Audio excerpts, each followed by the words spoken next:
अरे संभावी चौधरी जिंदाबाद जिंदाबाद।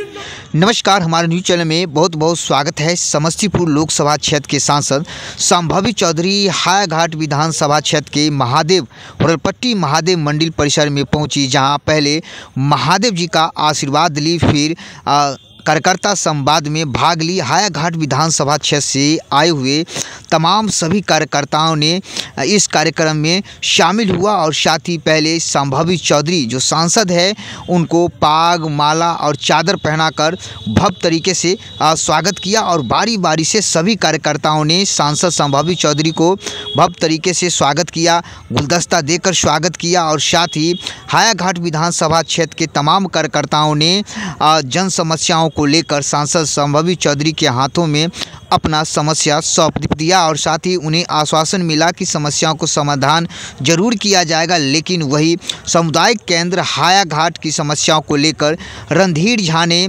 तीनों डॉक्टरों का ट्रांसफ़र करने का भी गुहार लगाया। कहा कि यहां सिर्फ राजनीतिक होती है, पीड़ित को सही से इलाज नहीं हो पा रहा है। हायाघाट बाज़ार के ज़मीन के मामले को लेकर भी अपनी समस्याओं को रखा और साथ ही हायाघाट स्टेशन पर ट्रेन ठहराव के लिए भी समस्या रखा। वहीं बारी बारी से तमाम सभी कार्यकर्ता अपनी अपनी समस्या को रखा। हम समस्तीपुर लोकसभा के सांसद संभावी चौधरी है, उनका भी इंटरव्यू सुनाते हैं कि आज उन्होंने इस कार्यक्रम में लोगों को क्या भरोसा दिया और विकास को लेकर उन्होंने क्या कही। खबर को पूरा देखिए। फेसबुक पर मिशन सच को देख रहे हैं तो फॉलो कीजिए, यूट्यूब पर देख रहे हैं तो मिशन सच को आप लोग सब्सक्राइब जरूर करें ताकि हर अपडेट सबसे पहले आपको मिलती रहेगी। खासकर लोजपा के प्रदेश प्रवक्ता मनीष जी हैं, वो भी उपस्थित है। यदि तमाम हायाघाट विधानसभा से आए हुए कार्यकर्ता और मौजूद थे। देखते रहें पूरी खबर। धन्यवाद। बैठक हुई है, क्या कुछ यहाँ पर नहीं, कार्यकर्ता बैठक तो लगातार चलती ही रहती है। अभी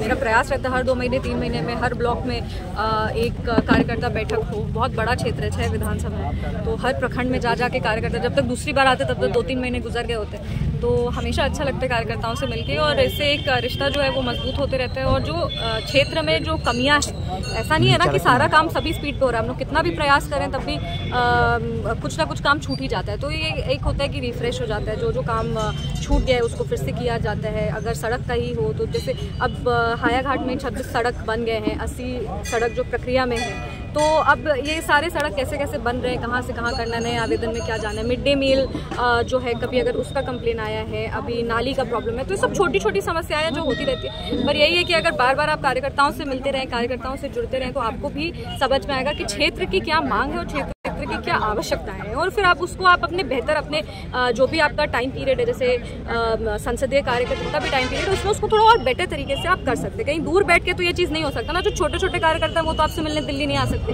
वो उनके लिए भार पड़ेगा, आर्थिक रूप उनकी उतनी मजबूत नहीं होती कि वो आपसे मिलने दिल्ली आए या वो आपसे मिलने पटना आए। तो आपको खुद ही चल के कार्यकर्ता, जो छोटे छोटे कार्यकर्ता हैं, उनसे आप मिलते रहिए, हालचाल पूछते रहिए। परिवार है, हम तो हमेशा कहते थे कि हम बेटी बनने आए हैं, तो परिवार से मिलने के लिए आपको समय निकालना है। प्राथमिक स्वास्थ्य केंद्र की समस्या जो है वो बहुत ही अब नासूर बनता जा रहा है। वहाँ डॉक्टर सब आपस में लड़ रहे हैं और मरीज का कोई भला नहीं हो रहा है। तो नहीं, उस पर सख्त कार्रवाई की जाएगी। और अगर ऐसा है जैसे सदर समस्तीपुर भी, हमारी स्वास्थ्य हमेशा मेरी प्राथमिकता, शिक्षा, स्वास्थ्य और इंफ्रास्ट्रक्चर, यही 3 चीज हम बोलते हैं। अगर कहीं भी स्वास्थ्य में, जनता के स्वास्थ्य में और स्वास्थ्य सेवाओं में अगर कहीं भी कॉम्प्रोमाइज किया जा रहा है तो सख्त कार्रवाई होगी। हायाघाट के गुदरी बाजार और ट्रेन ठहराव को लेकर लगातार आपको आवेदन दिया गुदरी बाजार और ट्रेन ठहराव को लेकर पहले भी किया गया है, वो प्रक्रिया में है।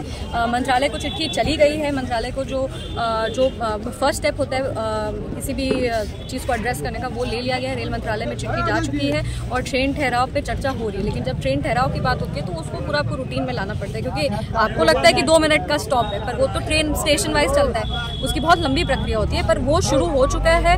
ये मैटर 6 महीने पहले ही हमारे संज्ञान में आ गया था और उसी समय इसको तुरंत से इस पर चिट्ठी बना करके दे दी गई है। और रेल मंत्रालय से हमें पूरा यकीन है कि ट्रेन ठहराव के मैटर को लोग अशोक पेपर में मिल वाली जो सड़क है उसकी चौड़ीकरण को लेकर लगातार सवाल उठ रहे हैं और लोगों को कठिनाई का सामना करना पड़ता है। तो अशोक पेपर में वाली जो जमीन है जिसकी चौड़ीकरण की बात हो रही है, वो आज हमारे संज्ञान में आई है। उस पर भी हम लोग काम शुरू करेंगे। जब इतना 80 सड़क बना सकते हैं तो उस सड़क का चौड़ीकरण क्यों नहीं